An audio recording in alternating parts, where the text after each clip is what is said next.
Former President Muhammadu Buhari just died in a London clinic. Not in Abuja, not in Douala, not even in any of the hospitals built under his administration, but far away in London. And sadly, nobody is surprised.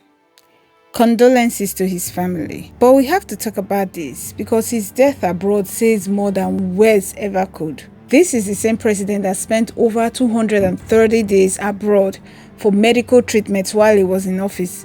And after a point, it just became normal because, hey ho, president is always abroad, he's always receiving treatment in the UK. And he's not the first, neither will he be the last politician to seek medical treatment abroad. President Tinubu also disappears to France for medical checkups, often unannounced and always vague. But the thing is, it's not just the elite who don't trust the medical system in Nigeria. Most Nigerians don't, and for good reason. Everybody knows Nigeria is not lacking in talent when it comes to medical skills. We produce some of the best medical doctors in the world. You will find Nigerians running emergency rooms in Canada, performing surgeries in the UK, leading departments in the US. So the problem isn't skill, it's a systemic issue. At home, doctors are underpaid, under-equipped, and overwhelmed. They work in hospitals with no power, no gloves, sometimes no oxygen, so that even when they try to do their best, the system works against them. That's why our best minds leave, and those who stay don't stay for long. And that's why our leaders in Nigeria will not subject themselves or their families to Nigeria's healthcare system. Healthcare is also why many Nigerians japa. It's not just about jobs or clean streets. It's about safety, and healthcare is a big part of that. You can be wealthy in Nigeria and still die a preventable death because the ambulance did not arrive on time, or the lab results were delayed, or there's fuel scarcity, or even hold up did not allow things to move smoothly. In Nigeria, some hospitals ration oxygen masks. A former colleague of mine died after having a CS because the hospital did not have blood on hand. By the time they found some blood and muzzled their way through Lagos traffic, it was already too late.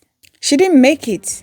Ideally, before they start the CS procedure, they should have made sure that everybody and everything needed for the session was on hand, including blood. But not in Nigeria. So somebody could from a procedure as routine as a C-section in Nigeria. And then there are those who jackpada. These are the ones that return home after years abroad. Maybe because of family, maybe they want to start a business, or they are just missing Nigeria. But they live with one fear. If something serious happens, I will need to fly out. They know one bad diagnosis could send them back to the country they left. In Nigeria, a medical emergency is not just a health crisis. It's a financial crisis, it's a logistical crisis, it's a prayer point.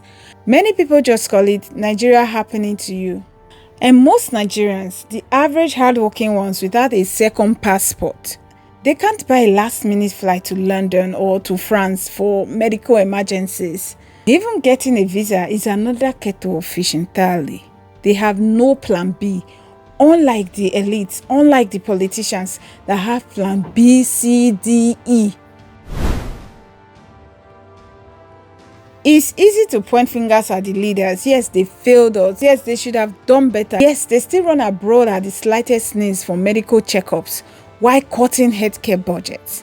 But the bigger tragedy is, if most Nigerians could afford healthcare abroad, they will do it as well. Because most Nigerians don't trust the Nigerian healthcare system. We simply do not believe the system will catch us when we fall. That's why when a Nigerian doctor abroad makes headlines, we celebrate. You see, like Dr. Timileyin Olusheye, who recently swept all 8 awards of his residency programs. The Nigerian internet space exploded. Everybody was happy, like he's their own personal brother. Because deep down, we know that if he was in Nigeria, he won't thrive there. Not under that system. Until hospitals are good enough for the poor, until they are good enough for the middle class, until they are good enough for Nigerian presidents to receive treatment in Nigerian hospitals, this will continue to happen. Our president and leaders will continue to go abroad for medical treatment and end-of-life stay. We, as a nation, will keep sending our best doctors abroad. We'll keep flying our sick to other countries and we will keep pretending that this is normal. But it's not. Buhari died in London. Dr. Timileyin is saving lives in the US. And the ordinary Nigerian in Nigeria, they are stuck in between, hoping they don't get sick in a country where survival depends on the strength of their passport.